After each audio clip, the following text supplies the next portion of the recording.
And we start the year with an unprecedented vote on Capitol Hill. The House has gone days without a speaker, but just how uncommon is this? Joining us now is Noel. He's an associate professor at Georgetown University. Hans, thank you so much for being here. Welcome back. Thank you. Welcome back to Cap Review. So this is now the longest speaker contest in 164 years. How historic is this? Well, I mean, it's unusual that you'd have it go this long. As you know, I mean, we've had longer elections mostly before the Civil War, and only one in the sort of early part of the 1900s. So yeah, it's really unusual. I think what's more unusual isn't so much how many votes they're taking, although they're taking a lot and it's entertaining to watch, but the fact that the majority caucus couldn't come up with an agreement before they got to this point.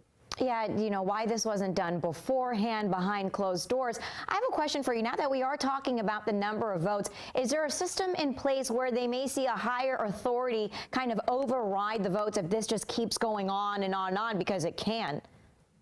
So not on a higher authority, no. I mean, the House runs its rules. Part of the reason they're having so many votes is because there's pretty much nothing else they can do except adjourn. So that's what comes up every time. And the clerks that are kind of running the show right now are trying to have a lot of deference to the members and let them be the ones that do the action, but they can't ask to do anything other than have a vote. What is possible, though, is that the members could then try to discuss maybe a change in the rules to how they might arrange things, go to a plurality vote or something else. Typically when that's happened in the past, which was a very long time ago, when we had these long repeated votes, when that's happened in the past, it's been, well, let's continue with this rule for a couple of more votes and then we'll go to a plurality or something like that. But the House would have to decide to do this. And I'm not sure anyone who is causing the disruption in the first place would go along with such a change. And for viewers who may be unfamiliar with the process, can you just break down the number of votes and just exactly how this all works? Sure. So the speaker has to be elected by a majority of those who are voting for somebody for speaker. It has to be an outright majority, so it can't just be whoever gets the most votes. Hakeem Jeffries has been regularly getting the most votes, but it's neither he nor McCarthy have a majority. So it has to be an outright majority of those who do vote. So there's a couple of people who are not voting. For a while, someone was voting present, and there's a couple of people who are not present at all, so they're not voting. So they take how many votes there are towards somebody, and then of that, it has to be an outright majority, which works out to about 218, except now with a couple of people not voting, it might drop a little bit. I have to keep up with every single vote. But we're talking about a need for maybe 4 more votes than what McCarthy has at the moment. So like you said, they need 218 votes. That number could change if members withhold their votes. Can you explain that process?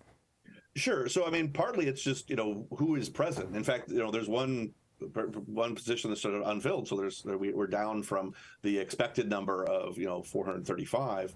And then on top of that, somebody is absent. That doesn't count.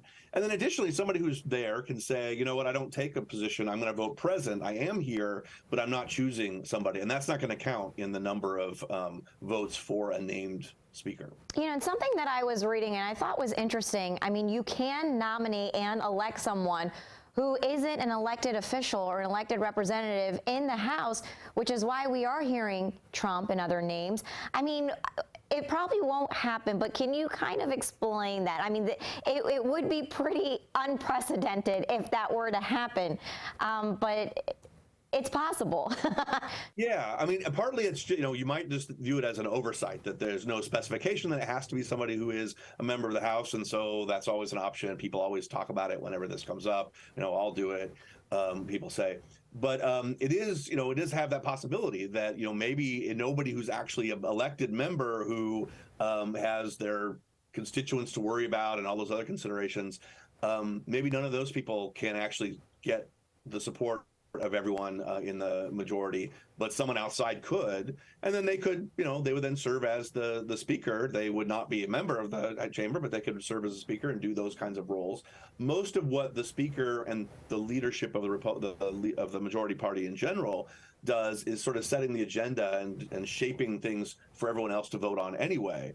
And so some of that happens informally from, people outside. The president influences things. So it's not impossible or crazy that it could be somebody who's not there. But, surely someone who is there wants the job. And so that's probably where they would go.